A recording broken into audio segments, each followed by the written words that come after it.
Afternoon. So I know I'm listed as a devotional, and I've only ever done testimonials, so I'm going to try to do a kind of a combination, hybrid testimonial devotional, because I've never done a full-on devotional or any kind of Bible study of any sort like that. But so the first topic I wanted to talk about was our, a little plug here for this coming May, our camping trip. We still have space. We have about 25 people signed up, so we have room for about 25 more to stay overnight. I'm not counting the people that aren't staying overnight because they don't count towards our number of 50. So if you still want to come, feel free to see me anytime between now and May. Obviously, the sooner the better. Another thing to note on that is we prefer, especially now that we got our 10 initial cars that we get for the site, anybody that wants to come now, we prefer if it's not just one person in a car, if you're going to stay overnight. So try to make it 2 or more to help out with the balancing the cost and everything. So, but like I said, there's still room. It's the same place we stayed 2 years ago. Beautiful, near the beach, shaded, nice grills, picnic tables, and everything. So if you have more questions, feel free to ask me, and we'll talk about it more. The other thing I wanted to talk about is movies. And because a lot of people like to go to movies. I'm one of them. I like to go regularly when I can. And it just so happens recently there are some Christian-related movies that are out there. And these are just a couple. Apparently there are some more that I forgot to list that Sean was reminding me about. But I went, I know some other people have recently too, I went and watched Son of God last night. And I thought it was a very good movie. I know it's slightly based on the Bible miniseries they had. I didn't watch all of that one, but I thought it was pretty good. They the writer of, let's see, was it this one or was it the other one? No, okay, not this one. But this one, I thought it was really good. Obviously, it's about the New Testament mostly, and they just briefly touch on the Old Testament stuff, and it's because again, it's about the Son of God, and it's pretty good. I mean, it's only a 2-hour movie, so you obviously can't cover every detail, obviously, and of course the Bible's a big book, so. And they did a really good job. I didn't see anything that was like too way out there. Obviously, for parents with kids, it's PG-13, but there is some graphical stuff with regards to the crucifixion. Of course, it's not nearly as graphic as I recall the Passion being, but it was still a little rough. But it was good though, and I was actually surprised. The little theater I go to near my house had quite a crowd. Actually, I was surprised for a Christian-based movie. And then also you got the other ones coming up. You got Noah, which obviously he's got big name actors, so that's going to get a lot more recognition than maybe this one did. I know this one they tried to do a lot of grassroots promotion for the Son of God. It's on all the local radio stations for Christian radio stations. In fact, actually, Son of God, I actually read that it's actually Friday night alone it did $9.4 million, and so it was given competition to those other 2 movies that are out this week. Like there was 2 other big ones that came out, and they were given competition even. They're actually still expecting it to gross like $25 million for the whole weekend this weekend for box office, so that's pretty cool actually.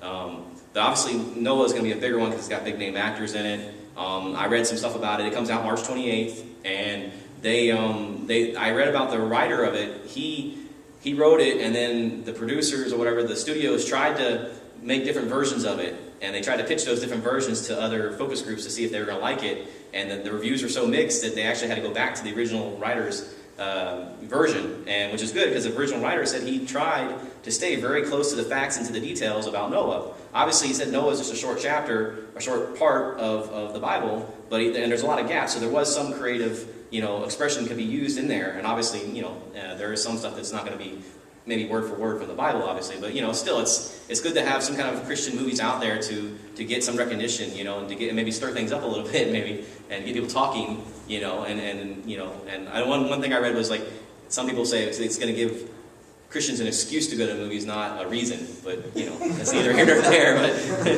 But and another one I saw a preview about during Son of God was Heaven is for Real, and that comes out April 16th. And it's actually based on a true story. I think it was a book written before also. And it's based on a true story about a 4-year-old boy that has like a near-death experience in Nebraska. And he was in the operating room, and he recalls his accounts from then on. And then again, the movie goes into everything that follows after. And it sounds like a really good story, especially that it's based on facts, so which is really pretty cool. So it sounds like that'll be pretty good one to look forward to back coming up in April. So. And like I said, there's other movies coming out. There's a lot of other Christian-based movies coming out. So it's kind of cool to see more and more that show up. I always hear the radio stations when I'm driving through this area that they're trying to, the organization, Actors, Models, and Something for Christ. It's like an organization that they try to pitch to have, and they've been having a few recently, I read about it, where they're trying to get people to come in and get, do auditions for that kind of thing. But so it's kind of cool that there's stuff out there for that, for people that want to make a difference, in our mainstream movies and such. So then the other thing, since I do, obviously this is a devotional, I wanted to mention a little bit. And something I learned a lot as a kid in my church in Florida, Baptist Church, was the Romans Road to Salvation. And obviously I Googled just to see what was out there. And, even I knew how I learned it as a kid, but I was kind of curious what was out there. And there's obviously lots of different ways you can go with this, how to teach this. And obviously I'm not going to go a lot in depth because that's just not my forte. But the main thing I just wanted to mention is just the main verses. And I saw some variants you can use of which verses to use and maybe which order to put them in. But the ones I've used the most, again, of course, is Romans 3:23, for all have sinned and come short of the glory of God. And it just talks about the fact that there is sin, we all have sin, and it's there, it's a problem, and it exists. And then you have Romans 5:8, which is talking about the love of God, but God demonstrates His love. Actually, this is a slightly different version than what I remember as a kid, actually, but God demonstrates His love towards us, and while we were yet sinners, Christ died for us. So, again, it talks about how He loves us, and He showed His love towards us. Then you have, and actually, again, one version I read actually splits up this next one, part of it before, part of it after, but I liked it all together because that's how I learned it, was Romans... Oops. I'm sorry, guys. Got ahead of myself here. Not used to using the clicker. I'm used to giving it out to let somebody else use it. Well, I forgot I had two on the same. That's right. I said my original plan was one per slide, but they looked too busy, or looked too empty. Too empty, so I changed it to less. I'm sorry about that. Got ahead of myself. Trying to be one of those ones that didn't always look back, Everybody always looks back, so I try not to. It's okay. So I did Romans 5:8. So 6:23. Yeah, there you go. So 6:23. But God demonstrates His love towards us, and while we were yet sinners, Christ died for us.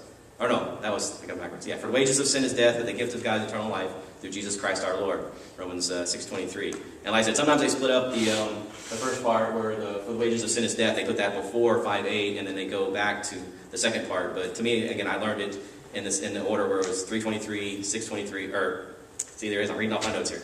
3:23, 5:8, 6:23, and then the last one that I learned was, oops, I did it again.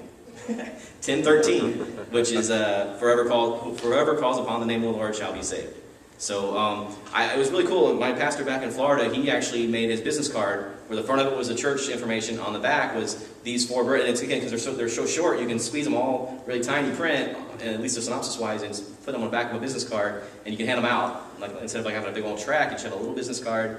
Has contact information on the front, and then it has stuff like this on the back. And so I'm thinking of actually I was talking to Pastor Bremer about maybe getting something like that done up. Maybe I find deals all the time online, so maybe get us a bunch of those made up, and we can pass them out. So that's all I got.